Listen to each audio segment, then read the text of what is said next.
Assalamu alaikum wa rahmatullahi wa barakatuh. Aujourd'hui, bi'idhnillah, on va aborder un nouveau sujet dans cette nouvelle vidéo.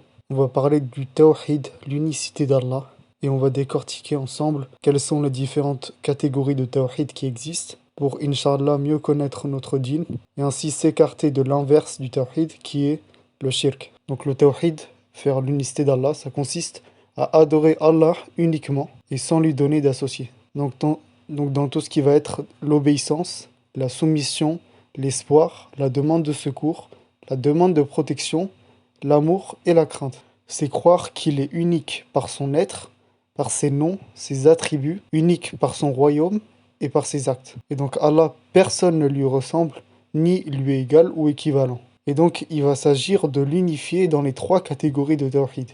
Le premier, c'est le tawhid de la seigneurie.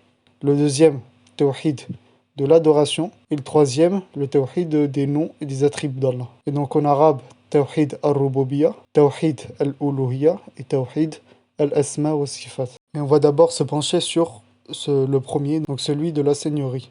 En sachant que pour être croyant, il faut appliquer ces trois catégories de tawhid. Si on fait le tawhid de la seigneurie et des noms et attributs d'Allah, mais qu'on ne fait pas celui de l'adoration, et ben on n'est pas croyant, on est mécréant. Donc il faut obligatoirement faire les trois. Dans la religion, on affirme qu'il y a un seul Seigneur. Il est unique par ses actions. C'est Allah seul qui peut créer et qui régit l'univers. Il détient l'entière royauté et il n'a aucun associé. C'est lui qui donne les enfants, qui fait tomber la pluie, qui fait la création, qui donne la vie ou la reprend, qui fait pousser la végétation, accorde la subsistance. C'est le seul qui peut être profitable ou nuisible. Et personne n'aide dans quoi que ce soit. Allah dit dans le Coran, dans Surat Al-Anbiya, verset 22, لَوْ كَانَ فِيهِمَا آلِهَةٌ إِلَّا اللَّهُ لَفَسَدَتَا فَسُبْحَانَ اللَّهِ رَبِّ الْعَرْشِ عَمَّا يَصِفُونَ. En français, s'il y avait dans le ciel et la terre des divinités autres qu'Allah, tous deux seraient certes dans le désordre. Gloire donc à Allah, Seigneur du trône, il est au-dessus de ce qu'il lui attribue. En fait, en général, les associateurs vont reconnaître cet aspect du tawhid, qui est celui de la seigneurie. Ils vont reconnaître que c'est Allah, le Seigneur, qui fait tomber la pluie, etc. Mais c'est dans une autre catégorie que cela va poser problème.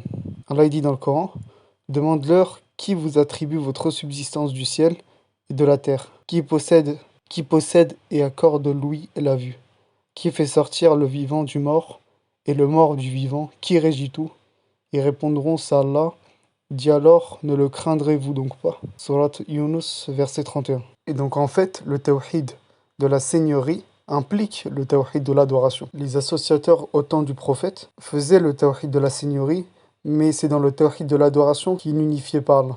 Le tawhid de l'adoration concerne nos actions à nous, et il va s'agir de vouer un culte exclusif à Allah et de n'adorer avec lui personne d'autre. Toutes les adorations doivent lui être vouées à lui uniquement. L'adoration, c'est tous les actes qu'Allah aime et agrée, que ce soit une parole ou un acte, qu'elle soit apparente ou cachée. Donc ça peut être la salat, les doigts, les invocations, le sacrifice, le vœu, la demande d'aide, dans ce qu'Allah seul peut réaliser. Il en va de même pour la demande de secours. Demander le secours qu'à Allah, dans ce qu'Allah seul est capable de faire. Ça exige aussi de déclarer licite toute chose qu'Allah a déclarée comme ça, et à l'inverse, déclarer illicite tout ce qu'Allah a déclaré illicite. On ne place pas d'intermédiaire entre nous et Allah comme faisaient les Quraysh à l'époque du prophète, en invoquant d'autres personnes qu'Allah pour soi-disant les rapprocher d'Allah. La dua se fait uniquement à Allah. Allah dit dans Surat Zumar, verset 3. Ensuite, on va parler du tawhid des noms et attributs d'Allah. Allah est un Dieu unique, il n'a pas d'associé et rien ne lui ressemble. Rien ne lui ressemble dans son être, dans ses actes et ses attributs. Allah, il a ni compagne, ni enfant, il n'est pas le troisième des trois. Comme il dit dans Surat Al-Ikhlas, قُلْ هُوَ اللَّهُ أَحَدٌ اللَّهُ الصَّمَدُ لَمْ يَلِدْ وَلَمْ يُولَدْ وَلَمْ يَكُنْ لَهُ كُفُوًا أَحَدٌ. Dit, il est Allah unique, Allah le seul à être imploré pour ce que nous désirons. Il n'a jamais engendré, il n'a pas été engendré non plus, et nul n'est égal à lui. Cette catégorie consiste à affirmer les noms divins d'Allah et ses attributs qui en découlent, affirmés dans les textes par Allah et son messager, sans anthropomorphisme, donc faire ressembler un attribut d'Allah ou un nom d'Allah à celui des créatures. Et sans non plus aller dans les extrêmes, comme certains qui considèrent que l'attribut des mains d'Allah est de l'anthropomorphisme, alors que non. Les mains d'Allah, c'est un attribut d'Allah qui a été rapporté dans la religion, qui fait partie de la religion. Parce que juste le fait de dire qu'Allah a des mains, c'est faire une ressemblance avec nous. les créatures, alors que pas du tout. Allah, il peut avoir des mains, mais elles sont pas forcément comme les nôtres. Et en effet, les mains d'Allah ne sont pas comme les mains de n'importe quelle créature, que les humains ou autres. C'est aussi ne pas faire de falsification, comme dire que les mains d'Allah sont sa puissance, et aussi sans demander le comment de cela. Et enfin, sans altération ni négation. Donc voici quelques exemples de noms d'Allah. Donc Ar-Rahman, qui est l'infiniment miséricordieux. Donc Ar-Rahman, qui est l'infiniment miséricordieux. Ar-Rahim, celui qui fait largement miséricorde. Al-Qahir, le dominateur suprême. Al-Qadir, l'omnipotent. Quelques attributs d'Allah maintenant. L'élévation, l'audition, la vue, l'omnipotence, le visage, les deux mains, la droite et la gauche, et la descente. Il faut savoir aussi qu'il y en a qui ont la mauvaise croyance. Comme par exemple certains qui croient que Allah, il est partout. Alors que non, en fait, Allah, il est bien quelque part. Il est établi au-dessus de son trône. Il n'est pas partout, il n'est pas dans chacun de nous ou je sais pas quoi. Il est établi au-dessus de son trône. Allah, il est au ciel. Allah, il dit dans Surat Taha, verset 5, Ar-Rahmanu ala al-arsh istawa.